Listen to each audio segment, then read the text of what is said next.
दोस्तों, आज के इस एक्सप्लेनर में हम एक ऐसी मशीन का डीप डाइव करने वाले हैं जिसका नाम सुनते ही गियर हेड्स के रोंगटे खड़े हो जाते हैं। ये मशीन सिर्फ स्पीड के बारे में नहीं है, ये रॉ पावर, डर और एक ऐसी रोड प्रेजेंस का कॉम्बिनेशन है जो किसी और बाइक के पास नहीं है। हम बात कर रहे हैं लेजेंडरी और डेंजरस कावासाकी निंजा ZX-10R की। लेकिन क्या ये बाइक सच में उतनी ही ब्रूटल है जितना इंटरनेट पर बताया जाता है? चलिए सीधा फैक्ट्स पर चलते हैं और देखते हैं इस मशीन का असली सच। कुछ बाइक्स सिर्फ रोड पर चलती हैं और कुछ बाइक्स रोड पर आते ही एटमॉस्फेयर चेंज कर देती हैं।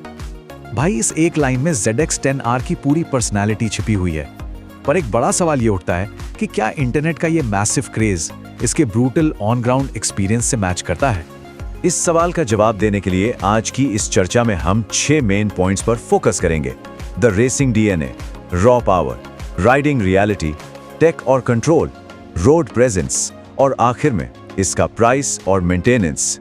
तो चलिए स्टार्ट करते हैं पहले पॉइंट से, the racing DNA, a track monsters origins. देखो, कावासाकी निंजा ZX-10R कोई नॉर्मल स्पोर्ट्स बाइक नहीं है। ये मशीन सीधा अपने साथ रेसिंग DNA लेकर आती है।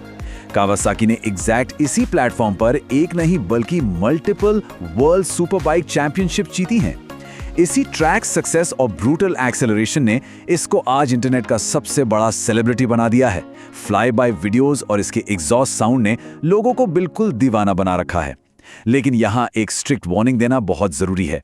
ये बाइक बिगिनर्स के आसपास भी नहीं आनी चाहिए। ये एक ऐसी मशीन है जो अपने राइडर्स से इमेंस रिस्पेक्ट मांगती है। अब आते हैं दूसरे पॉइंट पर, रॉ पावर, इंजन और परफॉर्मेंस स्पेक्स। अगर इसके स्पेक्स की बात करें तो इसमें मिलता है एक मैसिव 998 सीसी का inline 4 cylinder engine, almost 200 PS की पावर, 110 से ज्यादा Nm का टॉर्क और एक 6 speed gear box quick shifter के साथ। जैसे ही थ्रॉटल ओपन होता है, ये बाइक लिटरली एक मिसाइल की तरह आगे बढ़ती है। फर्स्ट गियर में ही इतनी स्पीड आ जाती है जितनी एक नॉर्मल बाइक स्ट्रगल करके अपनी टॉप स्पीड में देती है। ये कोई मजाक नहीं है।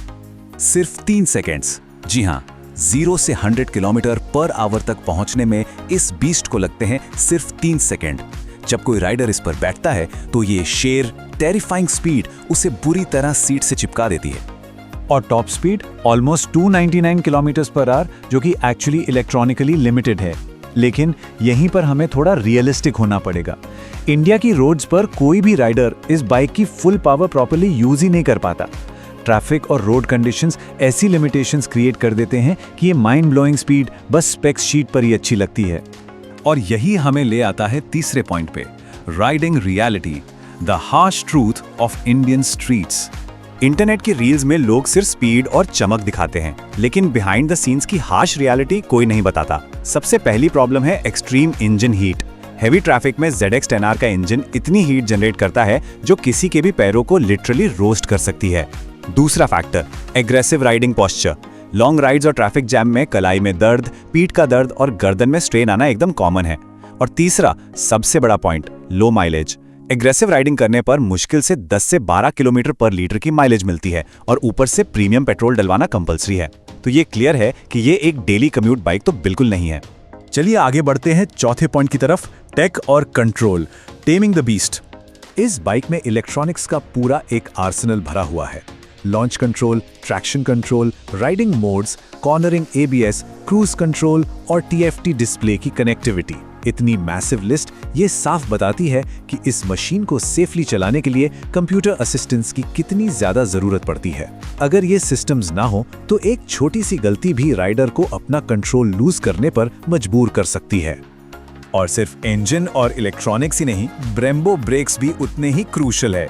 क्योंकि देखो, स्पीड जितनी डेंजरस होती है उसे रोकने के लिए उतना ही मैसिव और पावरफुल स्टॉपिंग कंट्रोल चाहिए होता है। इंजन के बराबर ही इन ब्रेक्स की अहमियत है इस पूरी मशीन को तेम करने में। अब आते हैं पांचवें पॉइंट पर, road presence, the attention magnet. जब ये बाइक रोड पर आती है ना, स्पेशली उस आइकॉनिक कावासाकी ग्रीन कलर में, तो ये इंस्टेंटली एक अटेंशन मैग्नेट बन जाती है। फ्लाई बाय साउंड सुनते ही बच्चे फोटोज मांगने लगते हैं, दूसरे बाइकर्स घूर कर देखते हैं और ट्रैफिक तो अपने आप ही रास्ता देने लगता है। ये रोड पर सिर्फ चलती नहीं, राज करती है। लेकिन हर तरह की अटेंशन अच्छी नहीं होती, राइट? इसका एक डार्क साइड भी है। जब एक मशीन इतना ज्यादा ध्यान खींचती है तो अननेसेसरी स्ट्रीट रेसेस के चैलेंजेस और अनवांटेड पुलिस अटेंशन भी झेलनी पड़ती है। ये सब राइडर के लिए एक अलग लेवल का मेंटल स्ट्रेस क्रिएट कर देता है जो कैमरा के पीछे ही रह जाता है। और अब चलते हैं छठे और सबसे जरूरी पॉइंट पर, प्राइस और maintenance, the true cost of power.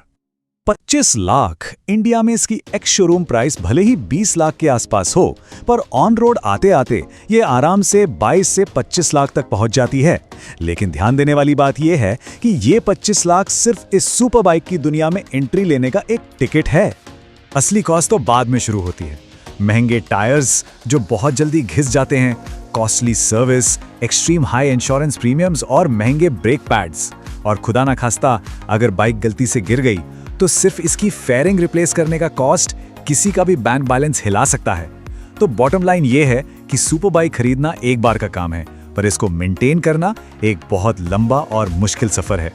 तो इस पूरे एनालिसिस का फाइनल वर्डिक्ट क्या निकलता है? यहाँ दो बिल्कुल अलग सिचुएशंस हैं। एक तरफ वो लोग हैं जिनके पास सुपर बाइक का जेन्युइन पैशन है, सॉलिड राइडिंग एक्सपीरियंस है और एक स्ट्रॉन्ग बजट है। उनके लिए ZX10R सच में एक ड्रीम मशीन है। दूसरी तरफ अगर कोई इसे सिर्फ social media flex, internet cloud और रील्स बनाने के लिए लेना चाहता है, तो सच्चाई ये है कि ये बाइक और इसकी मेंटेनेंस एक बहुत बड़ा दर्द बन जाएगी। ये एक इम्पार्शियल सच है जो सिर्फ डेटा और रियलिटी पर बेस्ड है। तो आखिर में इस डीप डाइव को एक प्रोवोक करने वाले सवाल के साथ एंड करते हैं। जब ये बाइक रोड पर निकलती है तो क्या लोग बाइक देखते हैं या उसकी रॉ पावर? ये एक ऐसी मशीन है जो अपने साथ इमेंस रिस्पॉन्सिबिलिटी लेकर आती है। एक राइडर को सिर्फ रॉ स्पीड के लिए नहीं, बल्कि इसकी इंजन हीट, इसकी एक्सट्रीम मेंटेनेंस और उस डेंजरस पावर को हैंडल करने के लिए फिजिकली और मेंटली तैयार रहना चाहिए। आज के एक्सप्लेनर में बस इतना ही।